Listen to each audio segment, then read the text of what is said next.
Grand Rising.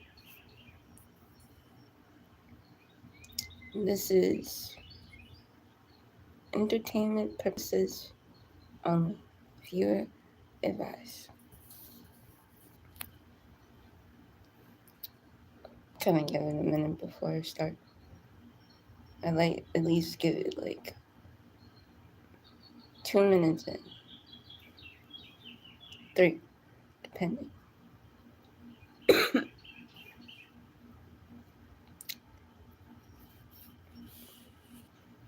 I'm gonna get some medicine today for my throat.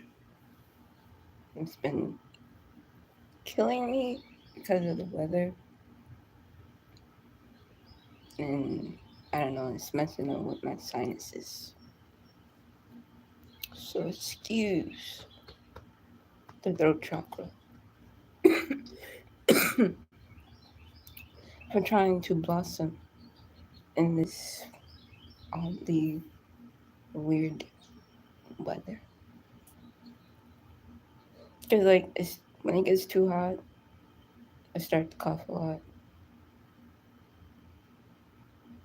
and then like I start to like choke a little. I don't know what it is, but thinking about going to the doctor for it.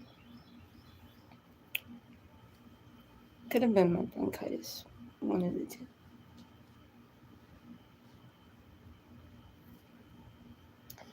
All right. So today's topic is about your future self, your future version of you has a message. Welcome on in. I just started. So,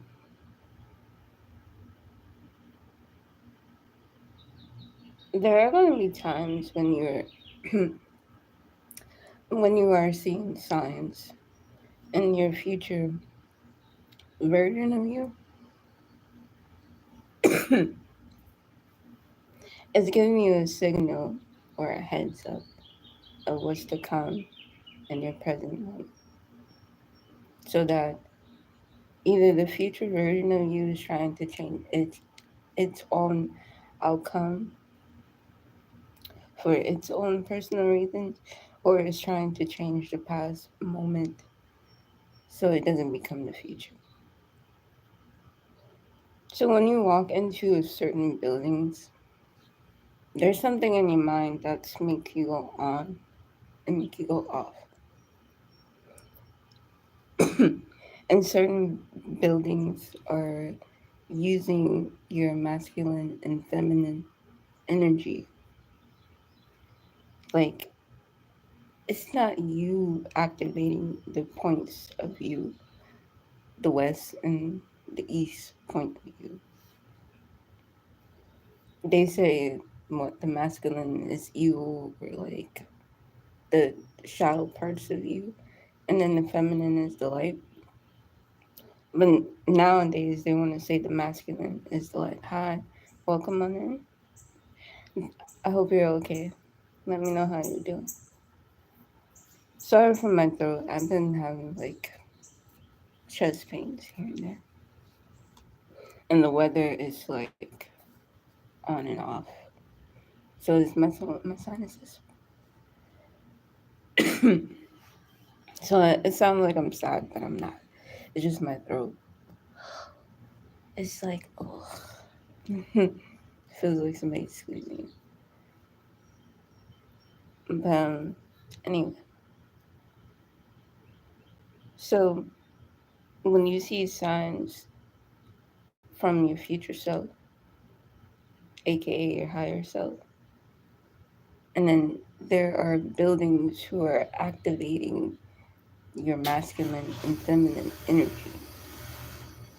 It also depends on what type of job or position and role you are playing in society has a big part of it, because certain jobs itself sounds like either a masculine position or a feminine position. And sometimes you have a position where you need to be both. And if you can't become both, that means you have not mastered all of the elements within the masculine version of you and the feminine version of you.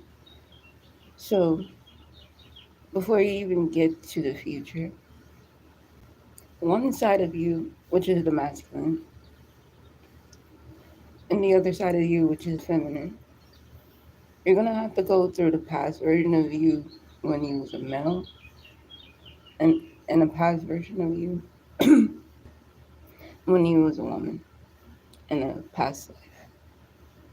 Again, this is just entertainment purpose only. Those who truly believe. Those who don't, viewer advised. This is entertainment purpose. So when we go into certain buildings to have a certain position, meaning we are calling forward a version of us at a time that already experienced the job. Thank you. And I'm gonna do the same thing for you, Father. Nice name, by the way. Never, I was just channeling that song a few minutes ago. It's funny how you said that. I was just about to sing it, but I was like, let me stop. So, when you're operating in these positions, go to. I'm good, bro. Thanks for asking. How you doing? You doing good? How's your day going? So, they're pulling on your masculine and feminine energy.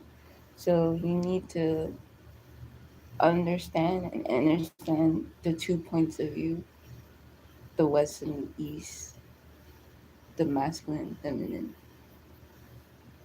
And then you are calling on a version of you that already pre-existed in that timeline to access certain gems or knowledge or wisdom that was already hidden within you. And when you unlock that version of you, you kind of lock every other version of you. But let alone, it can be a little dangerous because you're using this version of you, the 1.10 version of you at Earth, who have not experienced none of other realities just yet, or can't even comprehend. Because Hollywood, the hollow tree, we have to enter through the tree, which is the olden tree that symbolizes the Hollywood tree, or what Hollywood represents, the one eye olden constellation type of vibe. And then what they're doing is they're keeping his memory on a loop so that we may travel through Odin's eye and becomes ourselves again, or back to source. But I believe what it is, Odin wants all the power to himself and memory. And he's like acting like a little child. Think of a child not getting exactly what they want, but they know how to manipulate other gods and goddesses' reality by becoming them, imagining himself as them. And then when you're using the power of vision, thank you. You're very humble, or you're very sweet. Anyway, so he wants to like keep it all to himself, and he acts like a child when something doesn't go his way. Meaning he's trying to pull the arrows of other selves, other versions of him. And it's crazy. The thing is, he's going to end up messing himself up by putting himself on a loop or a time frame that he's trying to forget. Like when you are in your godly consciousness, you cannot forget. You're always remembering the day before, months before, years before, a couple of seconds before, and a couple of seconds after. Meaning you can see 2 minutes into your future, a couple of steps back into your past, and you can see, but you can never see your present moment. There's a reason why you can't see the present moment. The present moment is like it's close. It's a cloth right now, so it's covered. Meaning somebody place a veil in the present moment, and and only a certain point or version of you can access these codes to get the cloth off the present moment. But why would you want to take the cloth off when the whole idea of you having a present moment is realizing that it's a gift of life? And then the gift of life is also associated with Isis, the goddess Isis. So that's why a lot of people are wearing like the little Egyptian, like feminine arc necklace. And I've been seeing them a lot in this area for some reason. Like before my time that I got here, before I had to enter in this dimension, I did see it a little bit before, but that was only towards the end of where I had to leave from to. And then now that I'm to in that dimension that I need to be in for this particular present moment, is I'm seeing the arc everywhere. And it's mostly on men. So that means that lets me know that my vibration is pulling on the masculine energy. But I don't know which type of consciousness my masculine is providing me or like showing up sometimes. Because it can be shown up as many forms of other things outside itself, since it learned to duplicate or reciprocate or imagine itself in a different position because of my inner child. So not only does my masculine knows how to do that, so does my feminine. But my masculine doesn't want my feminine to be doing any of those tricks. That don't make sense. It's kind of like how the Christianity God is keeping certain information from his followers. Or, yeah. And I'm not disrespecting on any religion. I respect all religion. I pretty much became almost everything or tried out everything trying to find this God that they say that's in the sky. But really, it's the God that is within you. They think I see why they say that, because if they just rub the sky a wrong way, he comes out. They weird for that. And then coming out of the clouds is a symbolic of coming out of one fog, one's mist in the mind. Because, like, if you study Earth, if you study the end zone layer and the outer zone layer, what makes up the aura of the earth and what makes the center of the earth.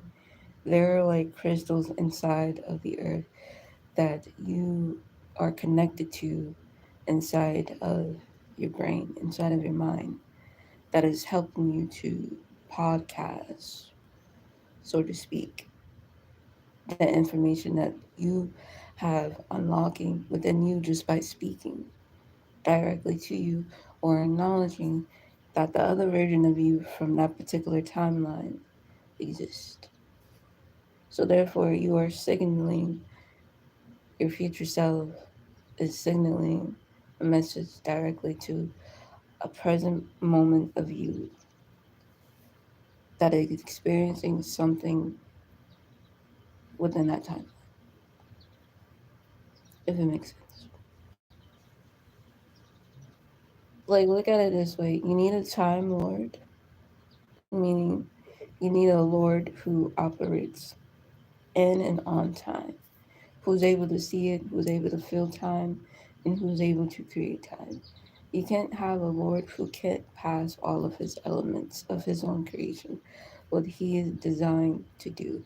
And then once that time Lord fails the mission to, I say, somebody like you and me, who's like a Morty or like a Neo from the Matrix and Morty from like Rick and Morty, and they're traveling with a Time Lord.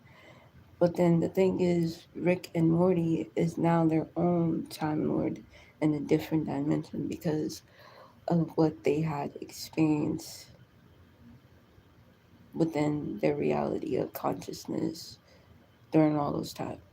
So there was one point they was in the past. There was one point they was in the present.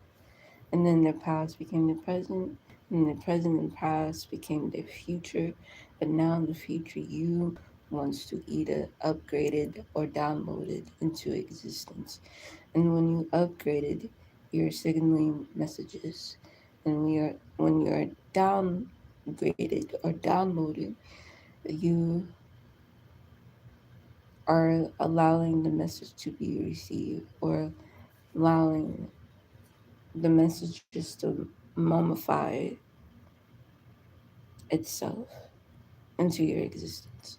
Because when you allow it to just regenerate itself, you get more than what the first couple of messages is coming from. So depending on what version of you is also depending on what ancestors you were at that particular present moment of that past, present, and future version of you. So if you cannot identify all levels of you, well, you're fucked. Sorry to say, you're fucked. You're screwed. You might as well go back to square one and then go to a circle, which the circle represents the Mercury belt. The square is the ideologist of being in one space and time. Because when you operate in one space and time, oh, you kind of do get equilibrium. Because you're connected back to source. You're understanding source, how you was created in source. It's funny, right? Weird, right? Very strange. You just have to think outside of the box. Sometimes you don't need to like say shit in reality. You don't need to react in reality. Just observe. If you need to direct, direct. But there's only so much we can do to our existence, or we either live in our pre-existence before life, before time, but you don't know what that looks like. Not everybody has that gift to see themselves before time. I do. I'm kind of glad I got it. But it can be a little dangerous because when you have that much power and knowledge, what are you supposed to do with the information that's received to you? Because it's not only in a moment that I'm realizing that I'm in it, it's only till after. And something about afterlife and before life attracts me most. It's not until after I learned a lesson. What's with the word after? And ask yourself that question. And if you're somebody who likes before, then doesn't that mean you like to rise before you fall? But me, I'm the opposite. I like to fail so I can rise, so I can get a thrive at it. So I can pinpoint everybody's little energy that's like either making fun of me, wishing on my downfall, whatever the case may be. There's a version of me in the back of my mind, and then there's a version of me in front of their face that is quiet. But when I turn both on and in, nobody likes me. Okay. I don't like me either. I don't like this shit. I keep trying to tell you, take it up there. Take it to the big man. Because I need my manual. And they keep thinking, like, the more, if I do a certain pattern over and over, they think that that's a way to shut you down, to keep your light dim. But really, it shows how cowardly you are about my light. And if my light irritates you, good. Let it. It's supposed to. I'm not here to make you comfortable. I'm actually here to make you uncomfortable so you can get comfortable. So when you love chaos and the goodness within you, it becomes beauty. Instead of you just hiding a consciousness that everybody is not gonna really understand or not even give a two fucks about, so be it. Because this consciousness that I'm speaking in within to you, directly to you, is already in the future. It's just this body is not yet. It takes materialistic things to move a body, and you have to be cautious of how you're moving one's body because we experience NDE every day. Whether that's form of a physical or an internal aspect of you. And when you're operating on both, there's a version of you that is going to save you from death. There's so many times this week I saw a vision of myself in death, but then I end up passing it. But I'm like, bruh, are you gonna take me out yet? Cause like I can, I can go back home because there's a version of me that I like to activate back at home.